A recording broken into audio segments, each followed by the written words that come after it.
that's deep inside of me. But they hate when you're successful cause they try to be. They sit there being judgmental because you're trying things, and they just want you to settle and do the right thing. It is Friday, and you already know what time it is. We're getting into our Bible study, our spiritual Bible study, wrapping up the last day of the week, Monday through Friday, y'all. We are breaking down this Bible, the English Standard Version, and we are excited to be probably wrapping it up Genesis today.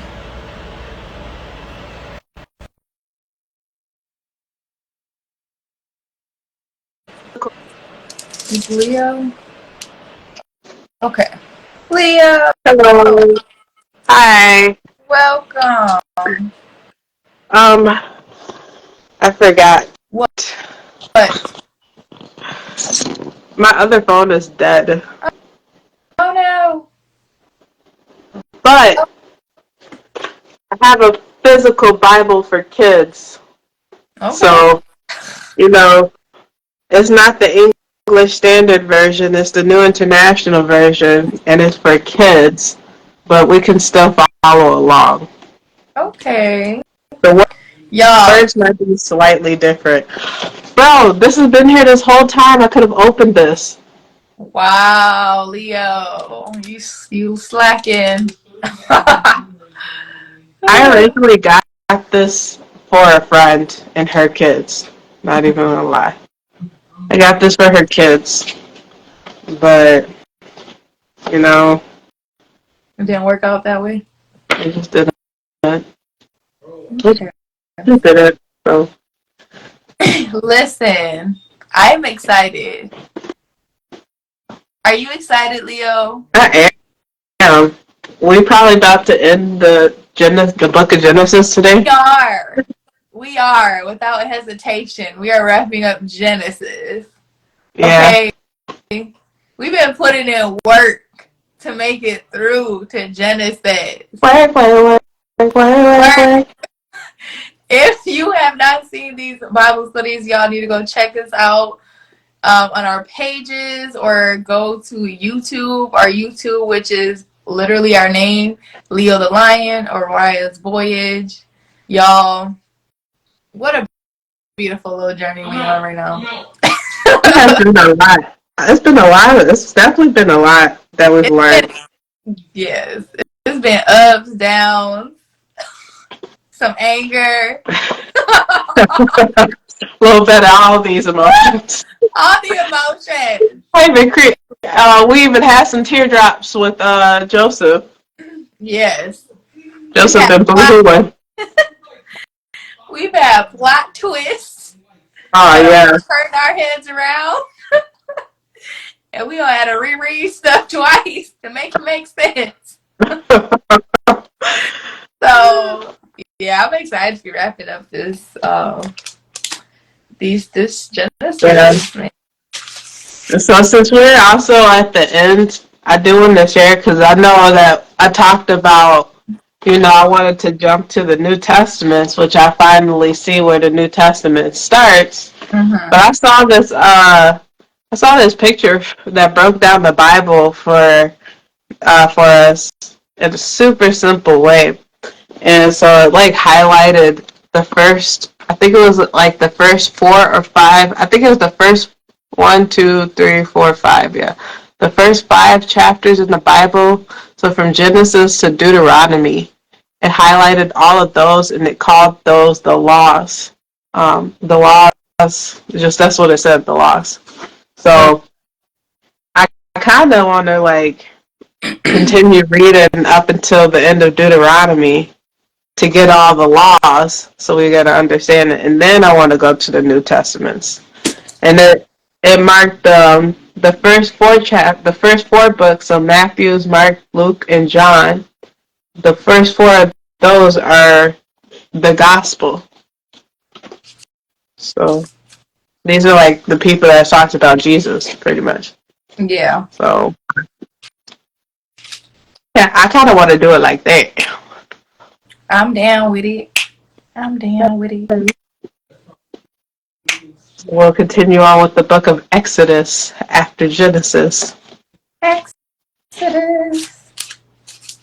Okay. Let me get to where we at. Yeah.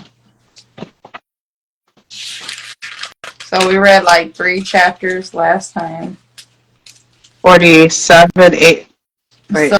So we'll be on 48 today. So we read 47, 46, and 45 yesterday. We did? Yeah.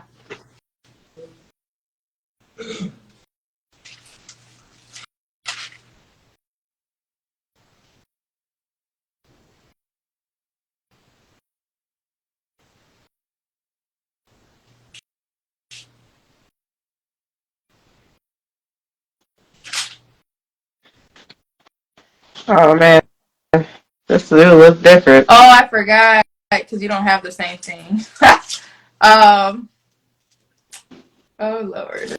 Okay, here we go. Yeah, but I should still be able to follow through with it. Yeah. What? So you're 100% positive. Oh yeah, okay, yeah. We did read 47. I see it. We were like, let's do 3 chapters, and then tomorrow we'll do 3 chapters, and we'll finish it. You gonna summarize some 3 chapters? It look like I'm gonna have to. Oh my goodness. Okay. I could try to figure it out if you really needed me to.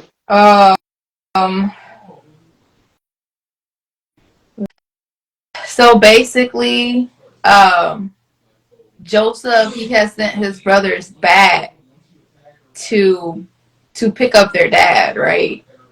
To go. Well, you gotta go back to when he made himself known, right? He exposed himself. I'm trying to see him. Did we read? Oh yeah. So. Because I swear to God. Oh, wait. I'm sorry. I didn't mean to swear to God, but I was gonna say I thought we read about the silver cup yesterday, didn't we? That was 44. Yeah. I wasn't understanding where this was at right now, but I forgot that. So they had, so we're on 44, 45, 46 that I would be doing a recap for. So what happened was basically Joseph Joseph sent his brothers out to go back home. And the purpose of sending him back home was what? To bring his father back? I don't remember what the purpose of them. They had that lunch, they had their little feast together, and then he sent them back with some grain, and he gave them back their money, and he also split that cup in his youngest brother's thing. Because basically, like, plotting on him. Like, they set them up before they left. Yeah. And so then they took off, and then they took off, and then Joseph sent his servant after them, and it was like, hey, y'all pretty much stole from my Lord, and because, and it was like, we have done no such thing. If anyone has stolen anything from here, you can take him or whatever. And they found the cup in the youngest brother's thing. And so then it was like, who was it, Judah? Judah was like, yo, wait, hold on. Let me come. I'll come back. And then he pretty much explained, like, hey, if you take our youngest brother, like, that's going to be the end of our father's life. So, take me instead, this and that. And Joseph got really emotional about it, kicked everybody out the room. This is 45 now. He kicked everybody out the room. And he pretty much exposed himself to his brother and said, it's I, Joseph, your brother. And they was shocked, like they just seen a ghost. Like, how is this so, this and that? And he was like, pretty much he told them that he wasn't mad at them because them sending him to Egypt, as a servant or as a slave, all of that was for purpose because he was able to save the land and store food for everybody in the land, for the famine. And then he tells them, pretty much he tells them, like, yo, like, why don't y'all go and get my dad? Oh, he's like, is my father still alive? And they're like, yeah, just barely. And he tells them, like, yeah, go get my dad, and then y'all can come and stay with me, so you don't have to worry about any poverty for the next 5 years that there's, going to be a famine. Mm-hmm. And so, and he sent them away, and Pharaoh's like, oh yeah, they can stay right up over here, somewhere in Egypt. He had a whole place for them. And so they sent them away with camels and wagons and stuff to carry all the family. And then, so they went and told their dad, this was 46, they went and go tell their dad about it. And their dad, when they hear that Joseph is still alive, he kind of like gets some heart palpitations or something. Like his heart kind of stopped for a second, and then he sees all the things that Joseph has for them, and he's like, let me go see my son before I pass away. And so they gather everybody. It's like 70 people total that came along with them. Yeah. And they go back to Egypt, and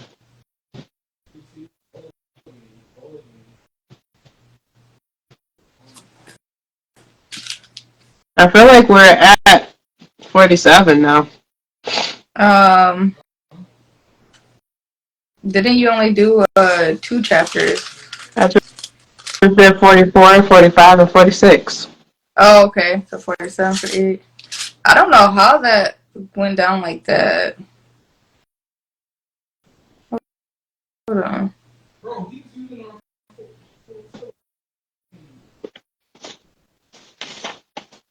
I think we might have been confused yesterday. Oh yeah, we must did the math on that wrong. Yeah. I don't even know how that happened at all. We was reading for a long time yesterday. Yeah, like an hour and 30 minutes. Yeah. Okay. I mean, So, we can push through. yeah, they're not long. They're not that long. No. Okay. Should we pray? Yeah. I'll start. Divine Father and Mother, thank you for hosting this space for us today. Thank you for the essence of all that you are. Thank you for giving us life and a choice of will. Our gratitude is great for you in this moment, Lord. And I pray that the messages that you give to us tonight, that they be a service not only for me and Riah, but for all of your people that tune in now or at a later time.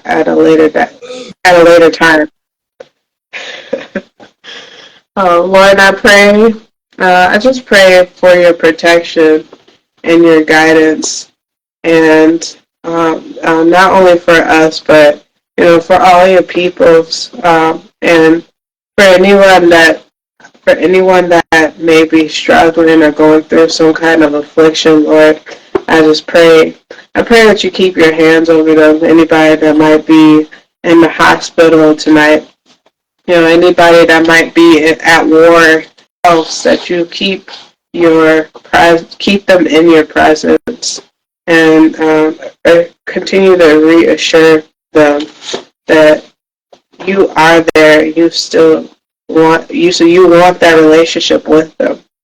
And Lord, and I pray that anybody that may be dealing with any darkness, any negative spirits, that you deliver them from those spirits, and in the right timing, in the way that they can learn about the truth of you. Is there anything you want to add, Riah? I just want to say, I pray that, make sure our spaces are cleansed right now in this moment for everybody who's watching this, and me and Lleo's spaces. And so that we may receive deep messages that you are, that you want us to put out into the world, and we can have a deeper meaning of what we're reading with Revelation. And I pray that anybody who has their goals that they're working on right now, that they're kind of just showing up for themselves and pushing through as we wrap up the year. And, if anybody hasn't really been starting on their goals consistently, that they start today as we wrap up, this new year, and continue to be, and I pray that everybody continues to feel, the Lord's presence when they're going through a struggle or a tough time, and just know, you're never alone, and you're always, loved. So in Jesus' name. Amen. Universe. Amen. Hey, Maya, girl. Hey. Oh, we got Joe Day up in the building too. What's up, Joe Day? Y'all, if you don't know, we do Bible studies Monday through Friday. It's a spiritual Bible study, not your average kind of study, because we break it down, okay? We break it down and just put it into our own words and kind of see what comes to mind. So we talk about all kind of stuff. Yeah. Welcome. Welcome. Welcome. Nice to meet you. Yes. Hey. Yeah. We're gonna have to chit chat, but I was gonna say I don't know if they can't share this on Instagram, huh? I have no idea. I do not know. I think they can only share like in people's inbox, but If anybody knows information on sharing lives, let us know. I will message you for sure. she said you glowing. Sweetheart. Oh. But yes, girl, I'm ready to dive in. Okay. I have the real Chanel Amar. Oh, hey, welcome. He was an accelerator coach. Oh, for real? Yeah. Awesome. Yeah. Cool. Well, we welcome you in, my bros. Yes, welcome in. Another day, another Bible study. We are diving into Genesis 47. Yes. 47. That's where we're at. So if you got your own Bible, I'm reading the Holy Bible for kids. But if you got a Bible version, follow along. Yes. We're reading the English Standard Version. Okay. I'll lead us in. So Jacob's family settles in Goshen. This is chapter 47. So Joseph went in and told Pharaoh, "My father and my brothers, with their flocks and herds, and all that they possess, have come from the land of Canaan. They are now in the land of Goshen." And from among his brothers he took 5 men and presented them to Pharaoh. Pharaoh said to his brothers, "What is your occupation?" And they said to Pharaoh, "Your servants are shepherds, as our fathers were." They said to Pharaoh, "We have come to sojourn in the land, for there is no pasture for your servants' flocks, for the famine is severe in the land of Canaan. And now please let your servants dwell in the land of Goshen." Then Pharaoh said to Joseph, "Your father and your brothers have come to you. The land of Egypt is before you. Settle your father and your brothers in the best of the land. Let them settle in the land of Goshen. And if you know any able men among them, put them in charge of my livestock." So I just want to say, hold on real quick, because in that last chapter,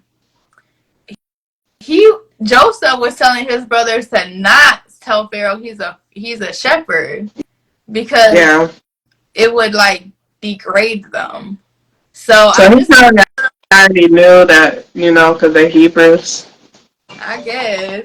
then, because that's crazy. I'm like, they did not follow the plan at all. Yeah. But okay. But at least nothing bad's happening, so that's good. Yeah. Then Joseph brought in Jacob, his father, and stood him before Pharaoh. And Jacob blessed Pharaoh. And Pharaoh said to Jacob, "How many are the days of the years of your life?" And Jacob said to Pharaoh, "The days of the years of my sojourning are 130 years." So they're saying that man's 130 years old. Yeah. So it's interesting because a lot of people haven't been living like that. Have they still? Yeah, that's about the age that people are dying. Oh. Or look, I think he's like a little older. He's like living a little more longer than the other people, but it's between like 119 to 130 something. Few and evil have been the days of the years of my life, and they have not attained to the days of years of the life of my fathers, and the days of their. Wait, where are you? I'm on 9. Oh, okay. And Jacob blessed Pharaoh and went out from the presence of Pharaoh. Then Joseph settled his father and his brothers and gave them a possession in the land of Egypt, in the best of the land. Wait, did he just try to, I'm sorry, did he just try to like... Hold on, Jacob blessed Pharaoh. Let me see this again. In the presence of Pharaoh. Joseph settled his father. Oh! Wait. Gave them a possession in the land of Egypt. Okay. In the best of the land. It sounds like they just gave, his brothers, the best of the land. Like, You just read 9 and 10, right? Yeah. It sounds like Jacob just kind of like down talked his life to me in the way of like the way he said, well, in my book, the way it reads in my book is the years of my pilgrimage are 130. My years have been few and difficult. They do not equal the years of the pilgrimage of my father. And so it's like, he has been blessed throughout his life, Jacob. Mm-hmm. But when he go and face to Pharaoh, he's like downplaying himself. Like, yeah, they've been difficult in few years, but you're 130 years old. How you got a few years? Yeah. Girl, my tripod fell. And then yeah, see that? And then the way he says, they haven't been as great as my fathers. Like, you comparing. So, it's crazy because he's in front of royalty and he's not really used to being in front of like royalty. I'm going to just call the Pharaoh like royalty. So he's like looking like a whole king over there. And he feel like, he's comparing. He's diminishing his value right there. Yeah. Mm-hmm. And he didn't have all types of blessings throughout his life. He has. And the Lord is blessing him, like, specifically. Mm-hmm. Like, he ain't saying none of that to Pharaoh. Why not? Yeah. Why not? Like, it's in your family that y'all walking with the Lord and receive that present. That's interesting. Mm-hmm. You know what, though? Dang, that's powerful that you just pointed that out, though, because it makes you think about, like, honestly, it makes me think about, I used to feel that way. It is something that I feel not so much not battling too much now, but maybe every now and then, depending on, like, who I meet. And I guess, if I were not to use my own self as an example, like, you could look at how people treat celebrities and they got them on the pedestal and then they pretty much are like, I'm a P to you and I love you. Yeah, and they'll just do all kind of crazy stuff and Yeah. try to literally people pass out sometimes when they're in front of their celebrity like person that they just Yeah. love, and they'll literally like pass out because it's like too Yeah. much. They're doing way too much. Okay, the freak out, the freak out. Yeah. Yeah. Mm-mm. Yeah, I think they be doing extra with that too, by the way. Okay. These words are so small. I feel like I'd be like, That's probably what I've been used to. This Bible is small. But I like it. It's just easier to kind of navigate and hold my little hands. yeah. My little I feel praying like hands. I need a bookmark. Oh yeah, I've been using little sticky notes. But Oh, that's smart. you mean to track the words? Yeah, to keep track of where I'm at. I'm using my finger. Okay. You ever use your finger like this? Oh, back in the day, girl.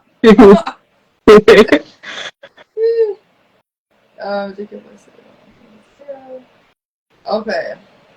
I'm gonna just start right here. And Jacob blessed Pharaoh and went out from the presence of Pharaoh. Then Joseph settled his. Where are you starting? Oh, sorry. Okay. Then Joseph. Okay. Okay. Good. Mm-hmm. Okay. Then Joseph settled his father and his brothers and gave them a possession in the land of Egypt, in the best of the land, in the land of Ramses. Ramesses. Ramses. Ramses. Okay. I don't think it says Ramses because Gordon Ramsay. That's not how you spell his last name, but we'll say Ramses. Ramesses. Yeah, it's weird. Ramses. Yeah. And Pharaoh had commanded, and Joseph provided his father, his brothers, and all his father's household with food according to the number of their dependents. Oh, this is turning into some taxes. Talking about some dependents. This is where they got that from.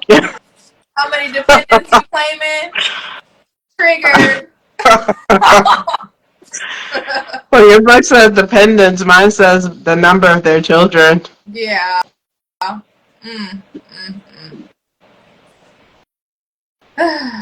Oh, girl, that chapter. Oh, okay. You can go. You can read. Oh, you want me to continue reading since? I can read, but the words, they're not that different, but they are a little different in the way that they're phrased. So, I mean, I've been able to keep along, so I just hope that you can keep along. Okay. So I'm, by the way, I'm reading out the New International Version, y'all. So it says, there was no food, however, in the whole region because the famine was severe.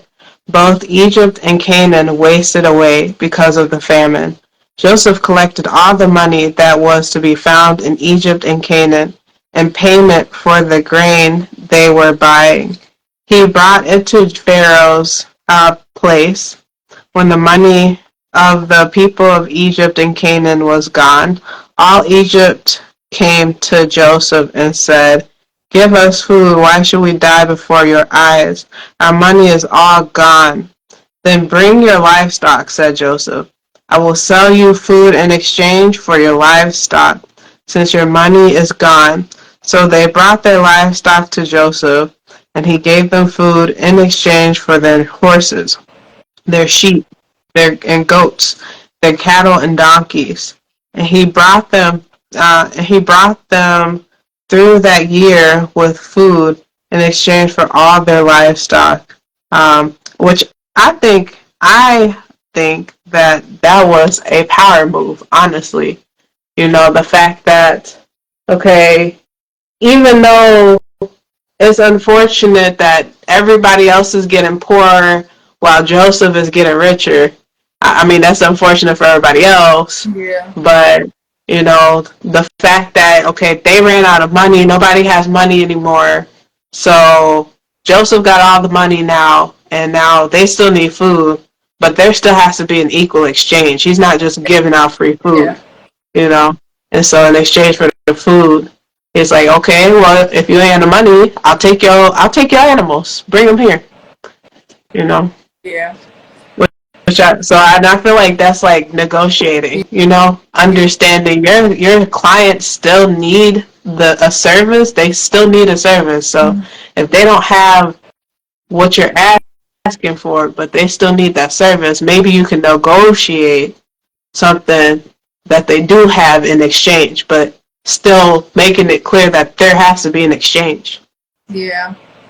I think there's also a symbolism in like Joseph, like because damn, I'm losing my voice. She needs some agua. Mm-hmm. Se necesitas agua. But I was gonna say that I think it's a big symbolism in the fact because it's like I kind of was wondering myself too, like why isn't he kind of giving some of the stuff out for free? I guess, and it's like everybody gotta give him stuff, like like a trade. And because we're reading the Bible. Because we're reading the Bible, I was asking that, like, why not just give it to them for free, so everybody like has food and stuff like that, like where they all work together to kind of make it happen. But I do think because I think everybody kind of needs to go through that struggle, like instead of just getting it for free, like getting it handed down for nothing. Like there's no lesson in that. Yeah. And that's true. Kind of how I make sense of that. Well, and I feel like, especially since we've identified that the first 5 chapters has to do with laws, which I take that as like laws of the universe. These are the laws that have been laws since the beginning of time. Yeah. That reminds me of the law of equivalent exchange. In order to gain something, something must be lost. You can't just make something out of nothing. Only God can do that. And so, and I feel like, especially with what you were saying too, with like us as people, like it's not exactly what you were saying, but it's along the lines of what you were saying. Like us as people, if you think about like, you get some free pizza at work, it's nice for the moment. You might get some extra for the moment, but once that pizza's gone, it's like, okay, that pizza was not valued. And then also, everybody's getting free pizza, so everybody's going to act crazy over that pizza. That pizza was there, and then it was gone, Yeah, disappeared. Everybody turned into the wildebeest. Yes. Yeah. So it's like, what I'm trying to say with that is like, if we get stuff for free, naturally as human beings, we value that thing less. And so if Joseph were to just start giving out free food, people would value that food less and be like, oh, we getting food for free now. They would probably ate that really fast and then ran out of food. All the cities, all the towns would have ran out of food before the famine was gone. Then everybody's messed up. Yeah. So, and I just think, like I said, we talked about law, so that just sounds like a law to me. In order to get something, you have to give something up. It has to be an equal exchange. Okay, makes sense. Do you remember how it was though? Somewhere along the line of 16, 17. 18? Probably 18. Okay. When that year was over, they came to him the following year and said, "We cannot hide from our Lord the fact that since our money is gone and our livestock belongs to you, there is nothing left for our Lord except our bodies and our land. Why should we perish before your eyes?" we and our land as well. Buy us and our land in exchange for food, and we with our land will be in bondage to Pharaoh. Give us seed so that we may live and not die, and that the land may not become desolate. So, so Joseph bought all the land in Egypt for Pharaoh. The Egyptians, one and all, sold their fields because the famine was too severe for them. The land became Pharaoh's. I thought the land was already Pharaoh's. Mm. And reduced Joseph reduced the people to servitude from one end of Egypt to the other. However, he did not buy the land of the priests because they received a regular allotment from Pharaoh and had food enough from the allotment Pharaoh gave them. That is why they did not sell their land. Oh, okay. Oh, so that sounds like, you know, just the regular civilians, they ran out of everything. They're paying their taxes, they're paying their dues, they ain't got no more money left. But Pharaoh's good, Joseph's good, and all the priests or like pastors, the religious people are good. And the religious people are being funded by Pharaoh, and that's why they're good. Mm-hmm. So that's interesting. I'm surprised there's even priests if the Lord is walking with certain people like Joseph. Yeah.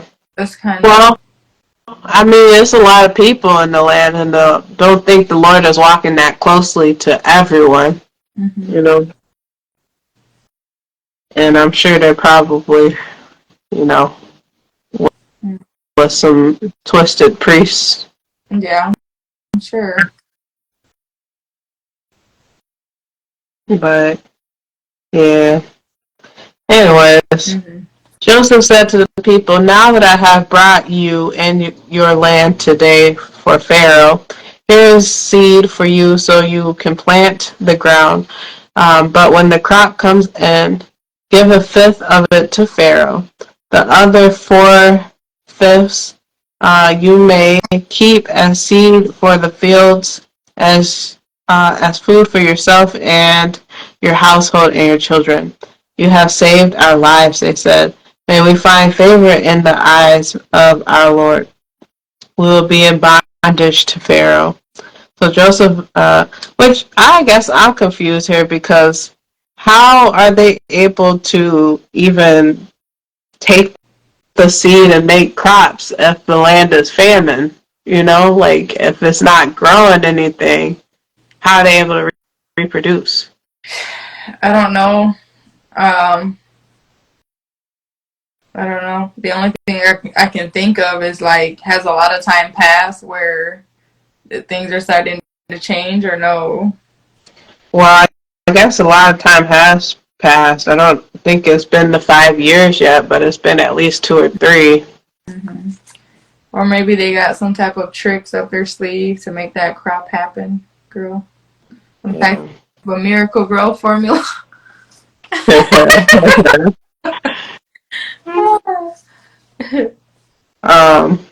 There's something else I was about to say, but I forgot.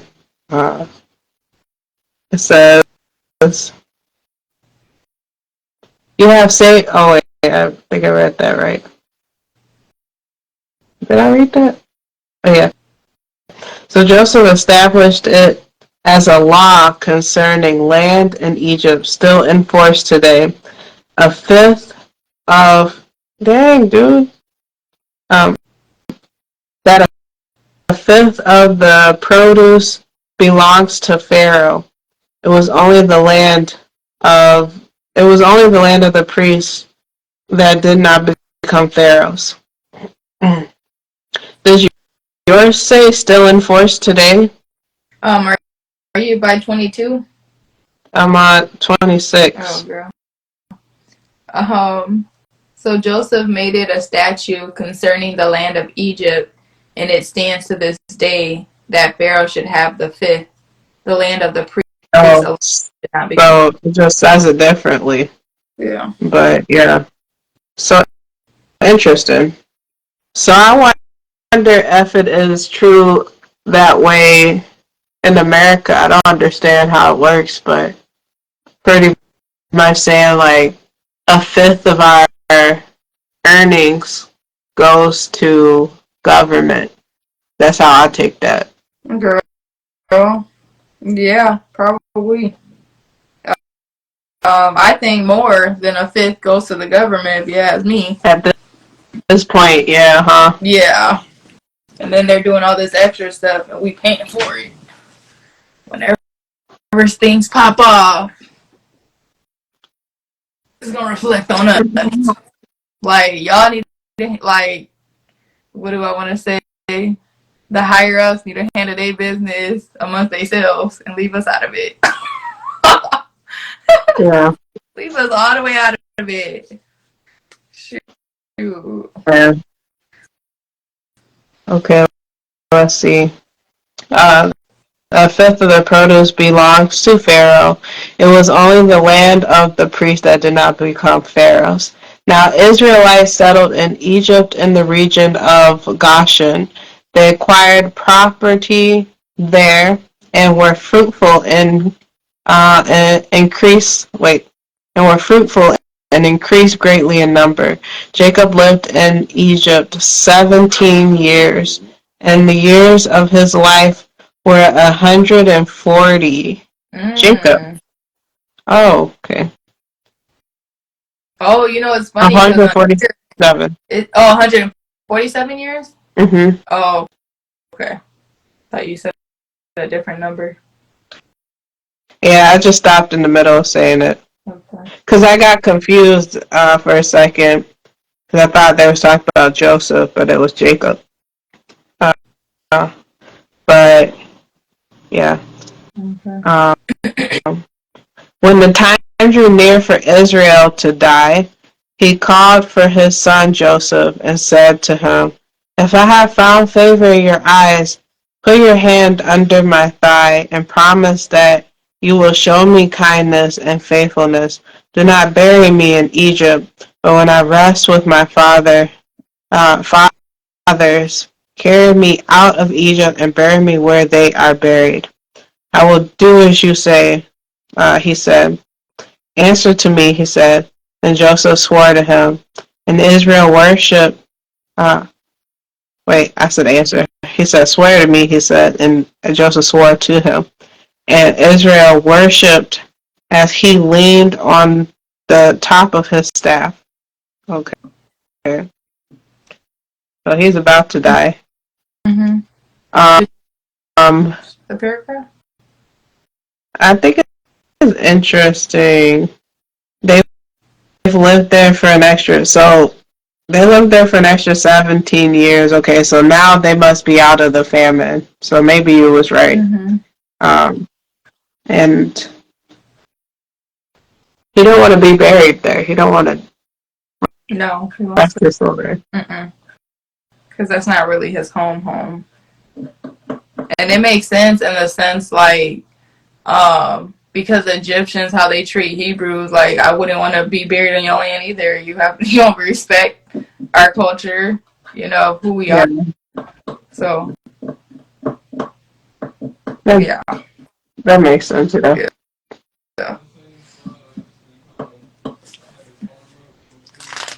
Are we on 48? Yeah, we're on 48. So Manasseh and Ephraim. Sometime later, Joseph was told, "Your father is ill." So he took his two sons, Manasseh and Ephraim, along with him. When Jacob was told, "Your son Joseph has come to you," Israel rallied his strength and sat up on the bed. Oh, that's what I was going to say. I think it's interesting that they keep going back and forth between calling him Jacob and Israel. Very confusing. Very confusing. Yeah. Yeah. You know what, though? I was thinking, I might have thought too deeply into this. I might have thought too deeply into this, but one night I was just thinking about that whole, like, they changed his name with Jacob and Israel. And I'm like, why would he do that? Like, why would he change the name all of a sudden? Like, he's still the same person. But I'm like, Yeah. what if they did something? Like, they were just doing all that sacrificing and stuff. Like, I don't know. Like, What you mean? like, what if they did some type of, like, I don't even know how to explain it, but I don't know like, what you just mean, but another presence inside of him. Like, something among that. oh, well, it Like, wasn't him that changed his name. It was the Lord that Lord. changed his name. So I mean, maybe Or, when he popped his hip out of place, because that's when he officially did change his name. He was like, "Hey, will you go back, change your name to Israel?" And then he had to remind him, "Hey, change your name to Israel." mm-hmm. Or another thing that comes to my mind is talking about, like, past lives. Like, what if that was one of his past lives? His name, like his other origin name was Israel. I don't think we talked about nobody named Israel though. Well, what is the name right now? His name is between Jacob and Israel. We Oh, talk about. well, I was just saying that, but that's what I was just thinking. I just find it funny though how he, like, changed the name all of a sudden. Like, what's the reason? Yeah. Maybe I can make it make sense. But we can continue. Yeah.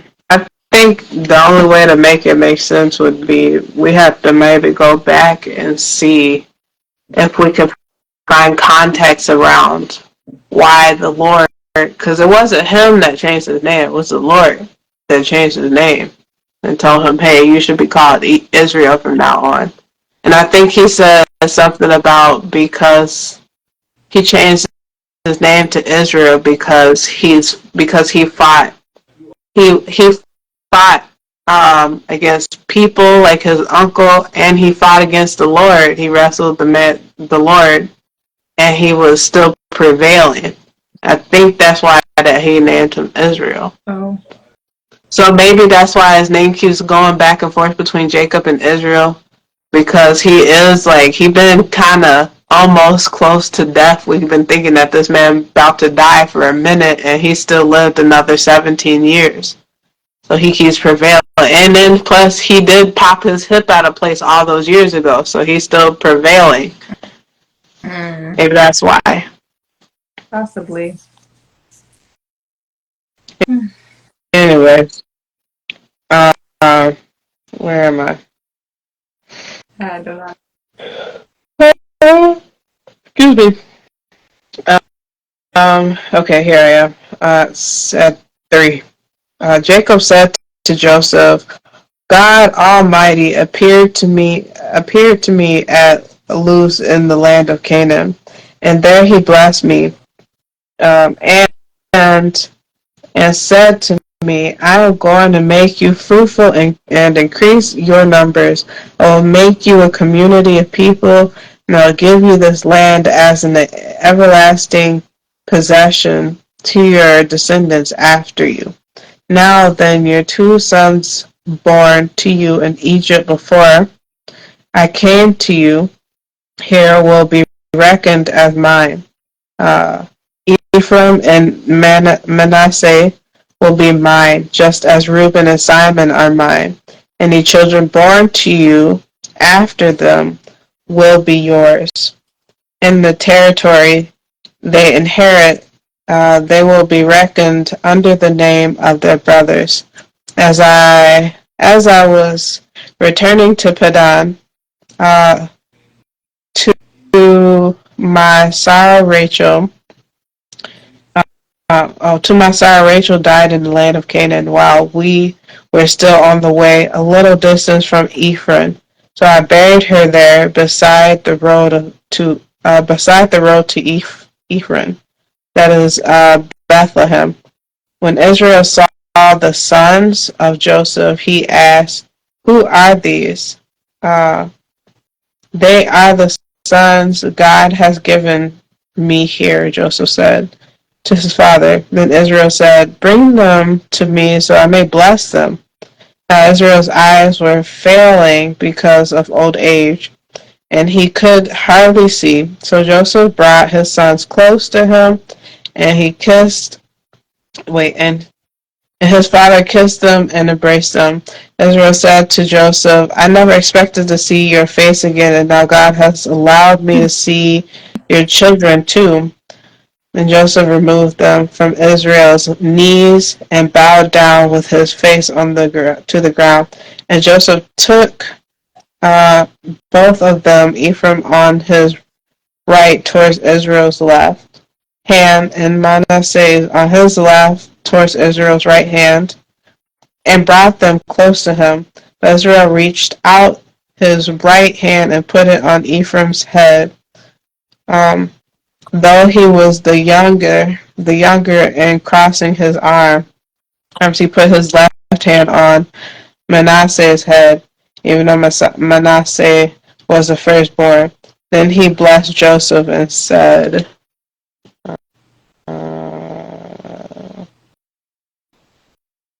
"May the God before whom my father Abraham and Isaac walked faithfully, the God who has been my shepherd all my life to this day, the angel who has delivered me from all harm, may he bless these boys. May he bless these boys.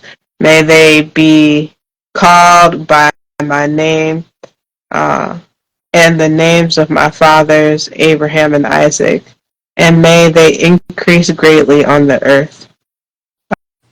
I'm gonna just finish this. When Joseph saw his brother placing his right hand on Ephraim's head, he was displeased. So he didn't like that. So he took hold of his father's hand to move it from Ephraim's head to Manasseh's head. Joseph said to him, "No, my father, this one is the firstborn. Put your right hand on his head." But his father refused and said, "I know, my son, I know. He too will become a people, and he too will become great. Nevertheless, his younger brother will be greater than he, and his descendants will become a group of nations." He blessed them that day and said, "In your name will Israel pronounce this blessing. May God make you like Ephraim and Manasseh." So let me just finish this real quick. So he put Ephraim ahead of Manasseh. Then Israel said to Joseph, "I'm about to die, but God will be with you and take you back to the land of your fathers. And to you I give one more ridge of land than to your brothers. The ridge I took from the Amorites with my sword and my bow." Okay. So he gave him a little extra land. So I'm just confused though. Like, why do they keep having this pattern of trying to put the younger brother over the older brother? Well, I think, I don't know how much age different it is, but I guess it kind of don't make that much sense since these older people are the ones that are getting spoken with the Lord. But usually, you hear like the kids are, well, this is more on the spiritual side. Like how we were saying, like kids are more spiritually connected with the Lord because they're innocent and they haven't really been indwelled with all the things that are kind of going on. So they have like this stronger connection and they just kind of got born into this world, you know. Well, they both are kids. Yeah. So that's what I was saying as I said it. I was like, maybe that doesn't make too much sense I don't know how old they are. Yeah, I don't know how old they are either, but let me think. Um, Well, maybe they're not kids, actually, because they was born, okay, let's think about this. They was born, like, right before the famine. Like what, a year or two before the famine. And then that famine lasted for 7 years. And so it was, huh? was it 7 years or 17? No, the famine lasted for 7 years. Okay. Now, Jacob and his family came into Egypt the second year of the famine. So it was still 5 more years. And so Jacob and his family have been in Egypt for 17 years. Okay. So if we do some calculations, it was 17, and you add 2 years, that's 19, and then possibly a year or two, they're about 20 or 21, so they're adults. I don't know, but there has to be a reason why they keep doing that. I mean, and I feel like that must be some kind of because Jacob, isn't Jacob the one that was Jacob and his brother, the twins? I cannot tell you. I forget his brother's name. So, What was his brother's name? was it Someone Asu, yeah. Jacob and Asu. Oh, they yep. were. And Jacob. Mm-hmm. And Jacob was the youngest, and the Lord has said the youngest will rule over the oldest. This is why I didn't understand why Jacob said that to the Pharaoh, because he had a blessed life. Yeah. But that's the only thing that can make sense why he blessed the kids like that, because that was how he was blessed in his life. Mm-hmm. So that makes me think about back to the beginning where God was talking about producing the fruits. The fruit can only produce of its own. So he must just be like passing out some more, I don't want to call it trauma, but like generational patterns. Like that's what happened to him. And so he's pushing it on to the next generation. Possibly.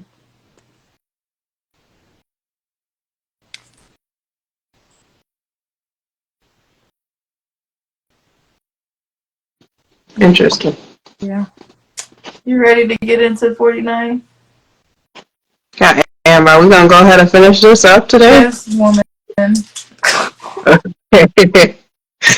Okay. Jacob blesses his sons. Then Jacob called his sons and said, "Gather yourselves together, that I may tell you what shall happen to you in days to come. Assemble and listen, O sons of Jacob. Listen to Israel your father. Reuben, you are my firstborn, my might, and the first fruits of my strength. Preeminent, oh my gosh. Preeminent, girl.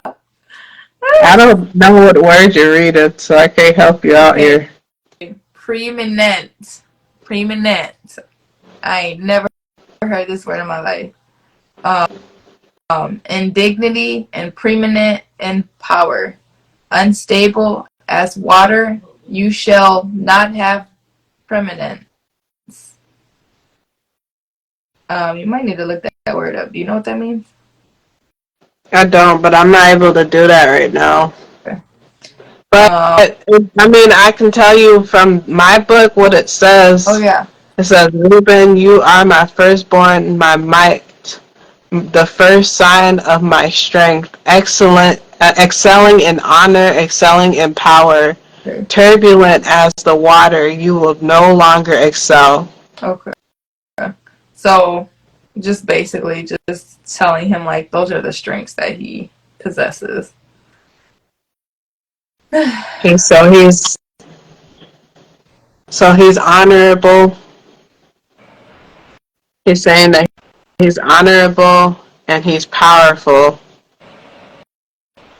but some of I don't know. See, I want to go look up the word turbulent because when I think of turbulence, I think of like the plane, and then when they get shaky Yeah. in the air. What's the sentence that says with turbulence on yours? It says it says turbulent as the water, you will no longer excel, for you went up unto your father's bed, onto my couch, and defiled it.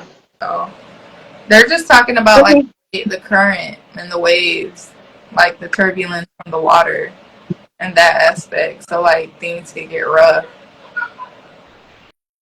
Oh, so he was honorable and powerful, and then things just changed, and now he's no longer. Yeah, because for mine it says unstable as water. Yeah. So But it says, like, can you read the rest of 4? Why? unstable as water, you shall not have preeminence because you went up to your father's bed. So I don't know why they use permanence by itself. That's why I'm saying I don't know it to possess, so it doesn't make sense not have permanence. Yeah. You should not maybe possess those higher quality of things. You shall not have the permanence to conquer when something becomes unstable in your life. Oh, excuse me. Big one. They don't say nothing about a couch. No. Oh, a bed. Oh, at the end, girl. I think we just gonna have to truck here. But unable as water, you shall not have preeminence, because you went up to your father's bed, and you defiled it, and he went up to my couch.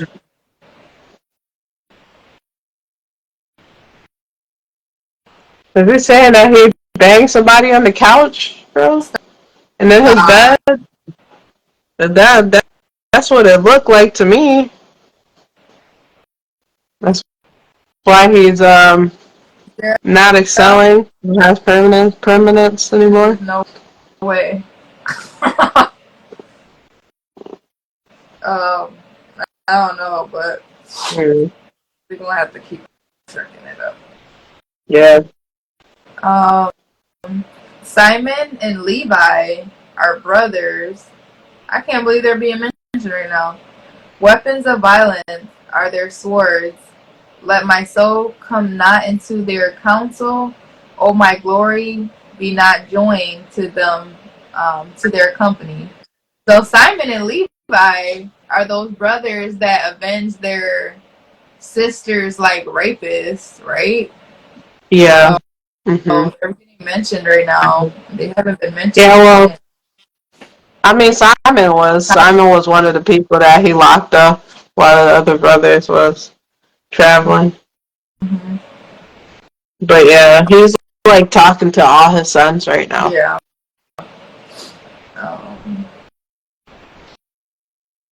Let my soul come not into their counsel, O my glory, be not joined to their company. For in their anger they killed men, and in their wilderness they hamstrung oxen. Cursed be their anger, for it is fierce, and their wrath, for it is cruel. I will divide them in Jacob and scatter them in Israel. What? Is he saying he don't agree the way his brother handled that situation back there? This is Jacob talking to his son, so he's saying that he does not agree with how they killed, how they took their anger out on that whole nation of people, and killed all those men. And he's saying, like, he's pretty much cursing them because of their anger. That's crazy. Judah, your brothers shall praise you. Your hand shall be on the neck of your enemies. Your father's son shall bow down before you. Judah is a lion's cub. From the prey, my son, you have gone up. He stooped down. He crouched as a lion and as a lioness. Who dares roost him? The scepter shall not depart from Judah, nor the ruler's staff from between his feet, until tribute comes to him, and to him shall be obedience of the peoples, binding his foal to the vine, and his donkey's cloth to the choice vine. He washed his garments in wine, and his vesture in the blood of grapes. His eyes are darker than wine, and his teeth are whiter than milk. He said all that about Judah? I believe so. And, oh, so this is weird. He washed his garments in wine, and the only way I can think of that is to make it, to dye it, the clothes. Yeah, that's what I was thinking. Because in mine it says he washed his garments in wine and his robe in the blood of grapes. I don't know what was the importance of his eyes are darker than wine and his teeth are whiter than milk. Like, that seemed unnecessary. Yeah, I didn't get it. I'm going to be honest. I didn't understand it after he talked about the lioness who dares to rouse him.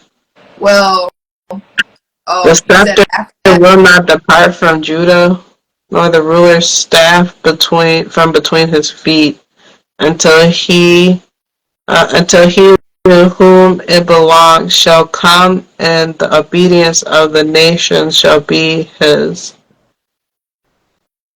So is he saying that he should rule over his brothers in the nation, and then he's just giving him compliments? Yeah, girl. He's basically telling him, like, he's gonna be, like, really, it sounds like he's supposed to be, like, the chain in command, like, because lions, are on the top of the food chain. So what this got me thinking of real quick, y'all. You're funny. Lleo the lion's like, yeah. But what's funny, y'all, is recently our partner was telling me, like, so lions supposed to be on the chain of the animal, the whole cycle of that. But y'all know there's a man who hunts, like, anacondas in different countries. And, like, if you look up videos, they really exist. And there was one, I think it was an 18-foot that was found.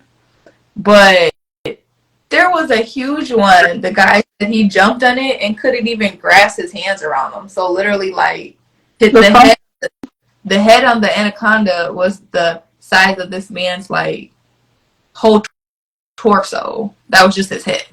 Like, the thing is, it's huge. Why would you jump on that? Because he's trying to get proof that they exist. He's like a hunter. What is the purpose of you jumping on it? That's not going to get proof of nothing but you dying. He does that for, like, he's been doing, no, he's alive. He's been doing this for, like, a long time, like, decades, like 17 years or something crazy. I mean, it makes sense to me to get a tranquilizer dart. Well, the reason I brought this up, because I don't know if that's supposed to exist or not, because when we think of the whole, what is it called? I keep forgetting, like, lions are in the chain of the animals. The life cycle? Yeah. So animals are supposed to be, like, the highest predator in the animal world, but then you got something like an anaconda existing, and people are not shedding light on that. Like, it's almost something that a small tribe of people know about, and it's in the Amazon. It's in the Amazon forest, which a lot of the Amazon hasn't been explored. So there's all kinds of things that could be up in there that we don't know about. So that's along the lines with the bottom of the ocean. We don't know everything that's in the bottom of the ocean. Yeah. So I don't know. I just thought it was interesting because in the Bible they're saying that this lion is the, you know, top dog. You know, that's why this symbolism is like the lion is the highest chain in the animal chart. So they're trying to put Judah up there, like, you know. Oh, I see how you're connecting things Yeah, now. but then I was kind of thinking like, well, what if like so I don't know. I just find it interesting because if there's bigger things out there, but it wasn't mentioned here, they're saying the lion is, but I just found out I don't think the lion is. I think it's the anaconda. Well, I mean, we know scientifically the lion actually isn't like the chain of command, highest on the chain. Mm. You know, like we know that there's other bigger animals out there, but um, I think I mean, at least from my understanding from when I was younger and then growing up and realizing that that's not true. It was the fact that, you know, like people call lions at the top of the chain of the food chain. That's what it's called. Yeah. The, people call the lions the top of the food chain just because of their dominance over the land in that area that they live in. You know, they own that land, and they work in a pack. So like, ain't nobody gonna come and mess with the lions in the wild, which would be different if you put the lion in an Amazon. You know, that's a different environment for them. Yeah. So I think environment definitely plays a thing on that too. You know, Yeah. like you're mentioning animals in the ocean. Like I'm pretty sure there's probably way bigger things in the ocean than a lion. Yeah. But if you were to put a lion in the ocean, of course, the lion ain't gonna have no control, and vice versa. If you took something out the ocean, put it on the land, it ain't gonna have no control. Yeah. So Um, I think it matters the environment. That's all I'm saying. I was just saying though, like I think a lot of people though still do think that lions are in the highest kind of chain of the command, like chain of that animal. Girl, what is it? The food chain. Yes, lions are on the top of the food chain. I feel like a lot of people still think that though, and I'm talking more just on land. I'm not really talking about the water. And but I feel like a lot when we think about that, we do think about the lion being on the chain. Is all I was saying. And Yeah. there's just some miseducation with that.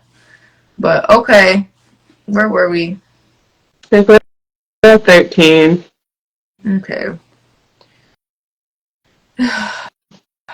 You want me to just finish this and then you can read the last chapter? Sure. Okay.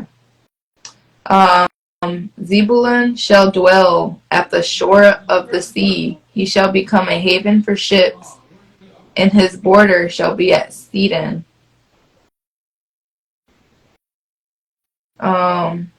It's the child. They haven't talked about this brother at all. Not Or really. her. And they haven't talked about ships. This is the first time. Since Noah. Yeah. Yeah, they haven't really talked about no boats and stuff. So they advancing or about to advance. Issachar is a strong donkey crouching between the sheepfolds. He saw that a resting place was good and that the land was pleasant, so he bowed his shoulders to bear and became a servant at forced labor. So Issachar is forced to be a servant? I'm so confused. It sounded like to me that he was talking, crap. Like he ain't nothing. Like he found an area, a piece of land or an area where he thought it was decent, it was okay, and he kind of settled there. That's what it sounds like to me. Mm. Like he settled and he stopped trying. Like that was good enough for him. Oh, wow. Yeah. He would call him a donkey, you know? Dang. Land was pleasant. Dang, that's crazy. It's like he surrendered into that position. Mm-hmm. He bowed down. Okay. Dan shall judge his people as one of the tribes of Israel. So he's like the judge now, Dan. Dan, You said he's a judge? yeah, shall judge his people as one of the tribes of Israel. Dan shall be a serpent, and away a viper by the path, that bites the horse's heel, so that his rider falls backwards. I wait for your salvation, O Lord. Oops. Dang. Huh. It sounds like, so when he needs to strike, then Dan's gonna strike if he has to. Like if he has to. Dan will provide justice for his people as one of the tribes of Israel. Dan will be a snake by the roadside, a viper along the path that bites the horse's heels, so that its rider trembles backward. So sound like Dan is like kind of gives me the vibe of what's that one fairy tale, Robin Hood, where you know he was a thief. What the heck is happening? Story of that, right? He was a thief, but he stole from the rich and gave to the poor. So he was a thief to the rich, but he was a hero to the poor people. So it's like, you know, in the sense of like, you know, he's like a snake to one group of people, but he's a snake to that group of people so that he can serve another group of people. Okay. Raiders shall raid Gad, but he shall raid at their heels. 19. Raiders shall raid Gad, but he, read 18? yeah. I wait for your salvation, O Lord. Oh. Okay. Yeah, that one's kind of simple. Asher's food shall be rich, and he shall yield royal delicacies. That's funny. So Asher got blessed with food. Like, I can't lie, that wouldn't be no bad setup now. He's eating all the fancy food. But Asher's gonna be rich, yeah. yeah. Naphtali is a doe let loose that bears beautiful fawns. Oh, so Naphtali is just beautiful. Really pretty little thing. She's a pretty little thing. And she gives birth to pretty little things. Joseph is a fruitful bow by a spring. His branches run over the wall.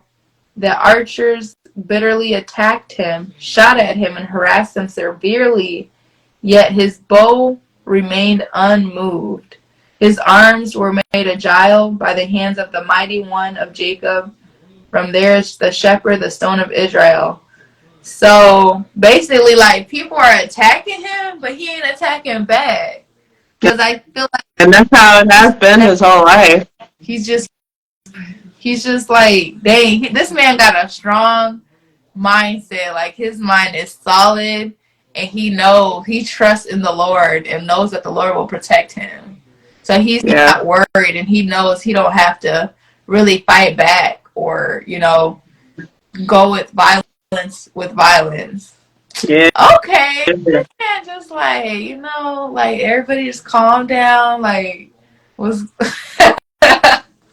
He took them blows and just took them, and he persevered. He got that bounce back spirit. yes, I love it. Um, by the God of your father who will help you, by the Almighty who will bless you with blessings of heaven above, blessings of the deep that crouches beneath, blessings of the breast and of the womb. Um, I find that interesting how they mention that. Like those are women parts of the body, blessings of the breast and of the womb. Um, Yeah.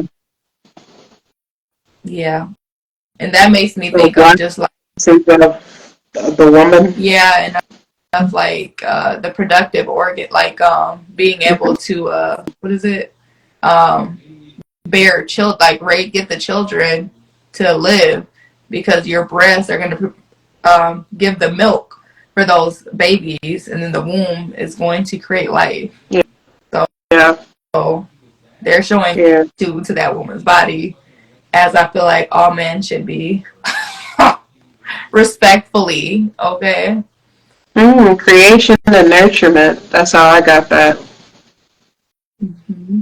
Lessons of creation and nurturement. Okay. Um, and then the blessings of your father are mighty beyond the blessings of my parents, up to the bounties of the everlasting hills. May they be on the head of Joseph and on the brow of him who was set apart from his brothers. Benjamin is a ravenous wolf, in the morning devouring the prey, and at evening dividing the spoil. Huh. Interesting. Interesting. What was the symbolism for wolf when we be looking that up? Do you remember? Or it's different meanings? Oh. Well, when I was looking it up in my dream, I looked up the meaning for two wolves.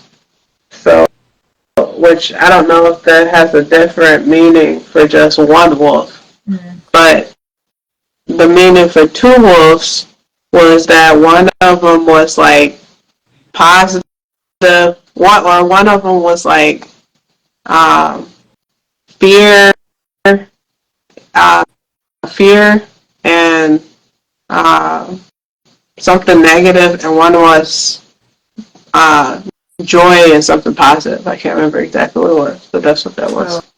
Oh, okay.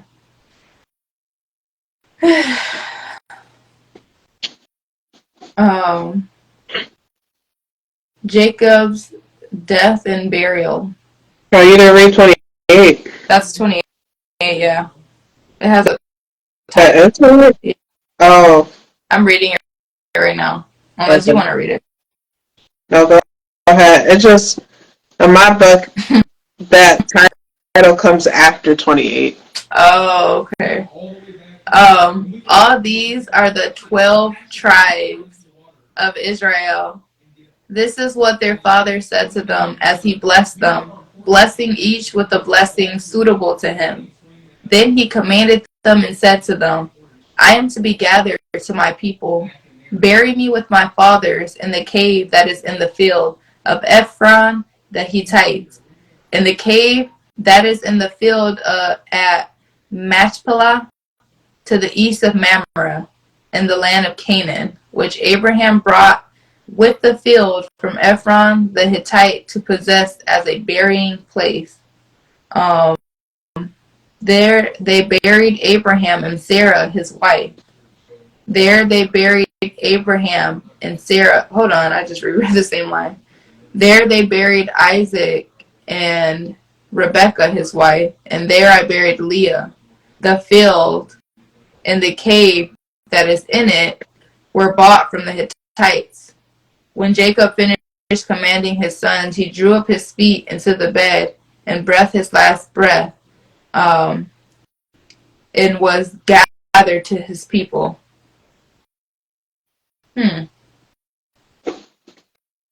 Okay. So what does your 32 say? Your line 32. It says, the field and the cave in it were bought from the Hittites. Oh, okay. I was just trying to figure out what they were talking about. Field. Remember, Abraham bought that land so that they could specifically have that cave. So that cave and that land was bought. Yeah. Okay. Happy That was a lot. Yeah, girl. But 50 is short, so let's go ahead. Push through. Alright. Here. So Joseph threw himself on his father and wept over him and kissed him. And Joseph directed the physicians and embalmed. What? Sorry, I'm confused. And Joseph directed the physicians and his servants to embalm his father Israel. So the physicians embalmed him, taking a full 40 days for that was the time required for embalming. And the Egyptians mourned for him 70 days. When the days of mourning had passed, Joseph said to Pharaoh's court, "I have found favor in your eyes. Speak to Pharaoh for me. Tell him, my father made me swear an oath."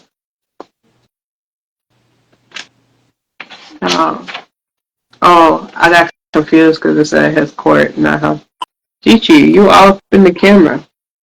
My father made me swear to him an oath and said, "I am about to die. Bury me in the tomb I dug for myself in the land of Canaan. Now let me go up and bury my father, then I will return." Pharaoh said, "Go up and bury your father, as he made you swear to do." So Joseph went up to bury his father. All Pharaoh's officials accompanied him. The dignitaries of his court and all the dignitaries of Egypt, besides all the members of Joseph's household and his brothers, and those belonging to his father's household. Only their children and their flocks and herds were left in Goshen. Chariots and horsemen also went up with him. It was a very, very large company. What? So you see how Jacob tried to call himself humbling himself, which it ain't humbling. He literally belittled himself in front of Pharaoh. But he got all these people, his close family, plus people he just met, plus probably people he don't even know. All these people came for his burial. Oh. Mm-hmm. That's deep. And it says, when they reached the threshing floor of Atad near the Jordan, they lamented loudly and bitterly. And there, man, these words are hard to read. And there Joseph observed a 7-day period of mourning for his father. When the Canaanites who lived there saw the mourning at the threshing floor of Atad, they said, "The Egyptians are holding a solemn ceremony of mourning." That is why the place near the Jordan is called Abel Mizraim. So Jacob's sons did as he had commanded them. They carried him to the land of Canaan and buried him in the cave, in the field of Machpelah near Mamre, which Abraham had bought along with the field as a burial place for Ephron. The Hittites. After burying his father, Joseph returned to Egypt together with his brothers and all the others who had gone with him to bury his father. Joseph reassures his brothers. When Joseph's brothers saw that their father was dead, they said, "What if Joseph holds a grudge against us and pays us back for the wrong we did to him?" So they sent word to Joseph saying, "Your father left these instructions before he died. This is what you are to say to Joseph. I ask you to forgive your brothers and sins and the wrongs they committed in treating you so badly. Now please forgive the sins of the servants of the God of your father." These boys do not freaking listen to their daddy, huh? Because he literally just said Joseph ain't finna clap back. He's just like, he got all the clap, but he don't get the clap back.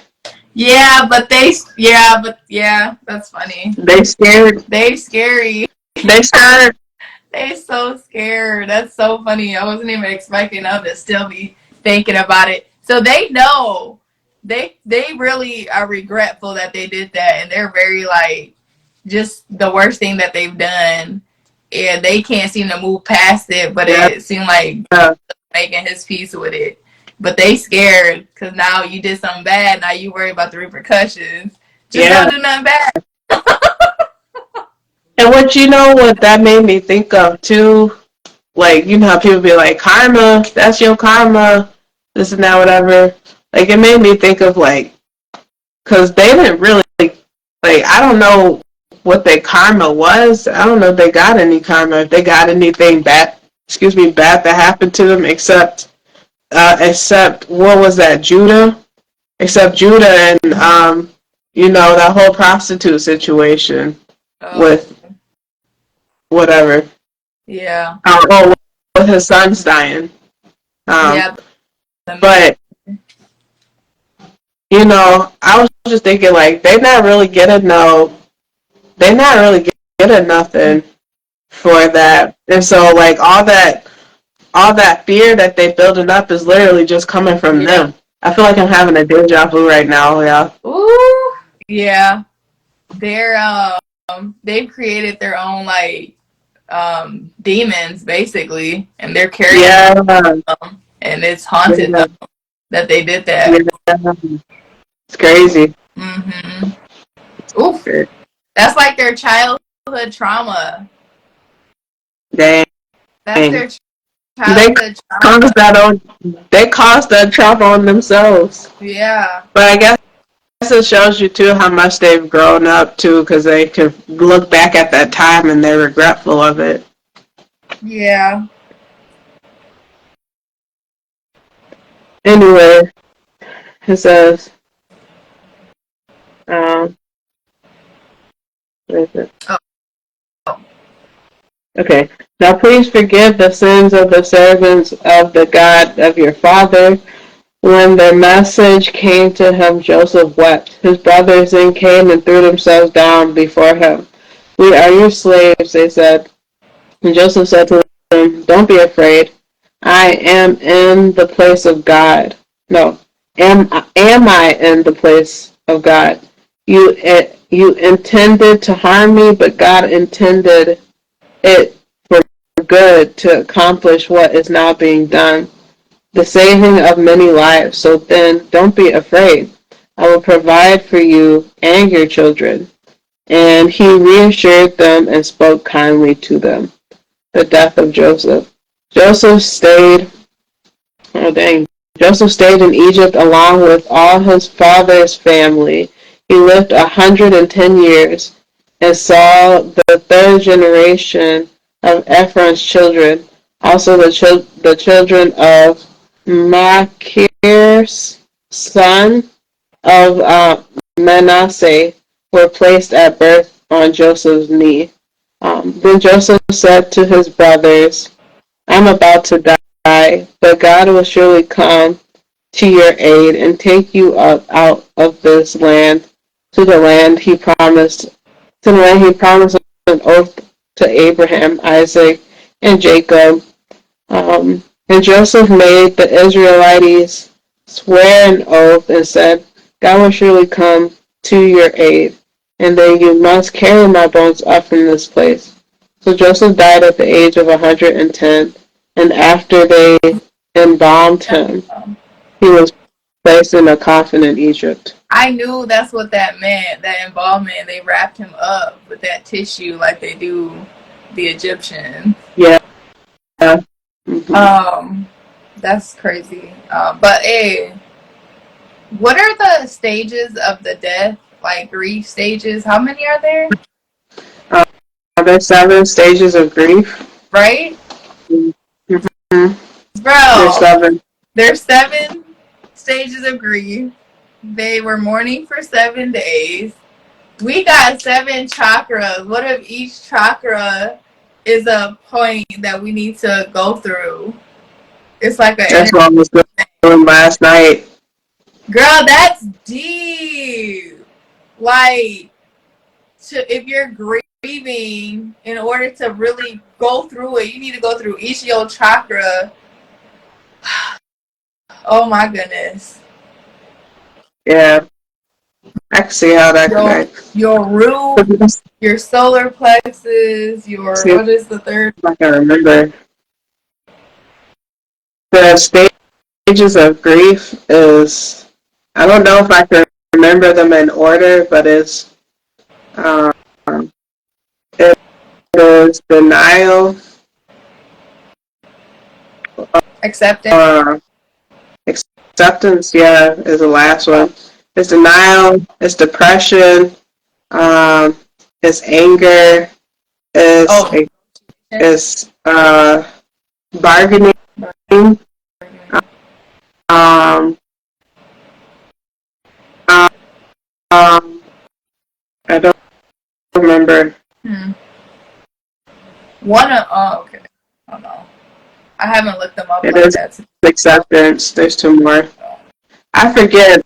I used to know because, you can go through grief without actually losing somebody. And I remember because I went through those stages of grief when I broke up with my ex and I lost all the stuff that I had. Yeah.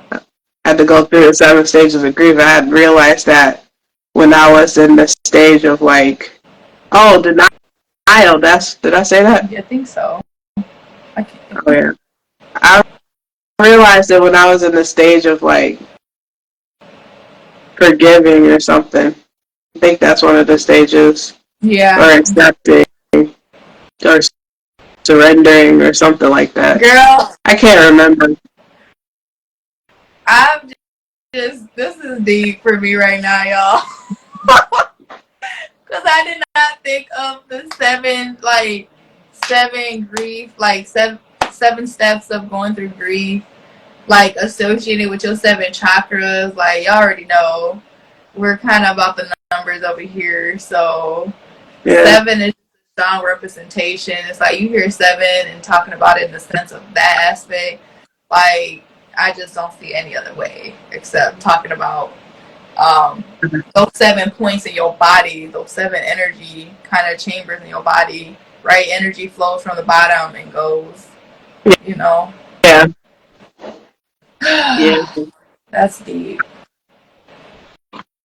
So it's interesting. Like if even if you were going through something and you want to talk, like heal yourself, then you should be kind of doing those intentions with those parts of your body and touching each one and so forth. And kind of if you need help, looking up the meaning of each chakra so you understand how you should be, like what words to use when you're trying to kind of speak into each chakra, because each chakra has a symbolism of some type of aspect that I don't even know by heart. Yeah. Well, I was looking at some stuff last night while I was actually watching a clip from the Avatar. So if I can remember. No, not the movie. It's the cartoon. Oh, okay. I like that one too, though. The Avatar: Last Airbender. Yeah. So he was saying, your Earth chakra, which is the root chakra, is associated with your fears, and the way to get past it is to uh, either to face your fears or to let your fears go, or to accept them. That's what it was, I think. To accept your fears or something like that. And then it was, he called it, what do you call it? I think he called it, I can't remember, but your sacral chakra, and he said that had to do with pleasure. Um, I can't remember, I'm sorry. But I was trying to remember specifically from that clip that I saw last night, but I know, okay, so your root chakra has to do with grounding yourself. And so, yeah, that does do with fear. And then your sacral chakra has to do with like your self-image, how you kind of like view yourself in the, like kind of like the world, your immediate environment. Then your solar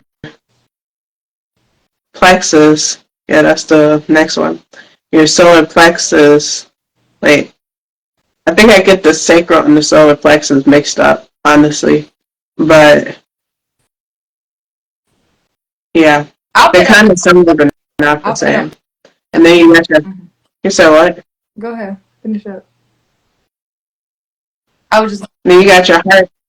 Girl, what? I was just gonna say I could mention it down below the description too when I post this. Oh, okay. Yeah. And then you got your heart chakra, which has to do with love. So realizing the things that you love and then also letting that go. And you got your throat, which is like voicing, so actually speaking out for yourself. And then your third eye, which is like deeper knowledge, kind of like that sixth sense is what I think of it as. And then the all-knowing chakra, crown chakra.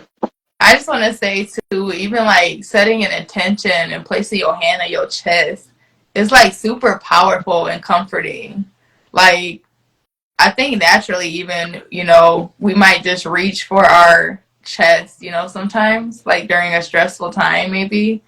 But like, it really kind of brings comfort. And then when you set that with intention, like, you're okay. Just words of affirmation to yourself in that moment, that stressful moment. Like, I think it really helps because I do it, and I think it does some healing, like some healing there. Yeah. But I'm ready to wrap this up, girl. Yeah, I've been ready. Huh? I've been ready. Girl. Bring us out. I almost was going to be like, come on, we can forget about this last chapter. Girl, we did it. All right. Woo. Okay. Just get right. Divine Father and Mother, thank you for the word tonight. Thank you for guiding us through the end of this chapter. I'm a little tired, but it was worth it, And it was very eye-opening. I believe that there are still some messages here that maybe we didn't fully uncover, but I think that we did also uncover a lot. And so I just want to show you gratitude. And I pray that, if something more is to be uncovered, that is sunk into the subconscious of us, that we may be able to reveal it later on. And you got something you want to add? Just to, I pray that you bless us. You give us a good night's rest, and you give us any messages or revelations in our dreams. Any messages that we should be that we need to see or hear, and kind of break down, some type of wisdom in this moment in our lives. in everybody's life. Everybody who's watching this, me and Leo, there's a strong message that we should keep in mind from all of this studying and reading. Please let us know. And just continue to watch over us and bless us and protect us, everybody. In Jesus' name, amen. Amen. The universe. All right, y'all. It's a long one. Hope you stuck through. Get off my phone. Bye. I think this life could be special if I get rid of the devils. They think that I am a rebel. I think they want me to settle. There's nobody on my level. They think that work is too stressful. I think that work is essential. The grind is all in your mental.